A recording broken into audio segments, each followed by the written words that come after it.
दिनांक 13 डिसेंबर 2025 रोजी श्रावस्ती बुद्धविहार आनंदनगर हिंगोली येथे महाबोधी बहुउद्देशीय संस्था हिंगोलीच्या वतीने एक दिवसीय धम्मशिबिराचे आयोजन करण्यात आले होते। यावेळी डॉक्टर बाबासाहेब आंबेडकर जन्मभूमी महू मध्य प्रदेशचे अध्यक्ष पूज्य भदंत डॉक्टर एच.आर. धम्मदीप महाथैरो, भिक्खू धम्मबोधी, आर्याजी रूपनंदा, आर्याजी संबोधी, उषा कांबळे, वैशाली कांबळे, वंदना तुरुकमाने, सारनाथ कांबळे, शोभाताई कळासरे, लीलाबाई कांबळे, शोभाताई सोनाळे, सीमा कीर्तने, अरुणा खंदारे, सूर्यकांता खंदारे, पुष्पा उबाळे, रमाबाई इंगोले, जयश्री मकासरे, वंदना खिलारे, जयश्री सपकाळ, रत्नप्रभा मनवर, शांताबाई भालेराव, गुंफाबाई भोकरे, दीक्षावती इंगोले, लंकाबाई वैद्य, अलका धुळे, मंगला कांबळे, वंदना भरणे, सीमा कांबळे, लक्ष्मीबाई बगाटे यांची प्रमुख उपस्थिती होती।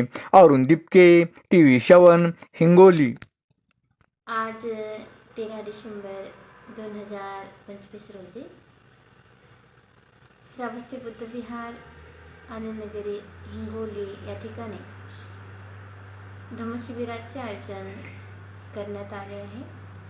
या शिबिरामध्ये पूजनीय भदंत एच.आर. धम्मदीपजी महाथैरो यांच्या मार्गदर्शनाखाली पूज्य भंते धम्मबोधीजी तसेच ग्वालियर येथील पूजनीय अय्याजी संबोधीजी यांनी सहभाग आणि मार्गदर्शन करून या शिबिराला सुरुवात केली।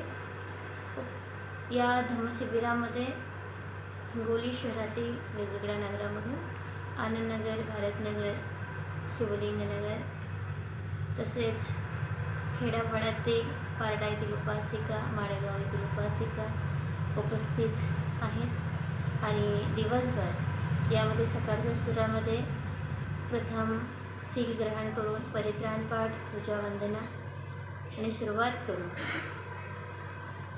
त्यानंतर एका तासाची जे काही धम्मशिबिरामध्ये ध्यान साधना आहे, ध्यान साधना सोबतच म्हणजेच जे सिटिंग मेडिटेशन आहे, वॉकिंग मेडिटेशन आणि स्टँडिंग मेडिटेशन अशा विविध प्रकारामध्ये मेडिटेशन उपासकांना सांगितण्यात आले।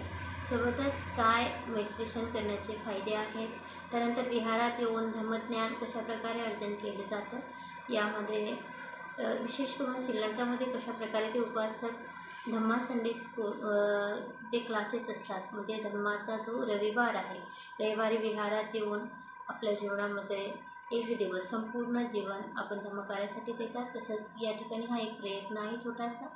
या प्रयत्नातून लोकांपर्यंत धम्म पोहोचावा, धम्माच्या ज्या प्राथमिक गोष्टी आहेत ह्या सगळ्यांना समजाव्यात, बुद्ध बाबासाहेबांचे विचार लोकांना खऱ्या अर्थाने समजावे असा उपदेश पूजनीय अय्याजी संबोधीजी यांनी दिला।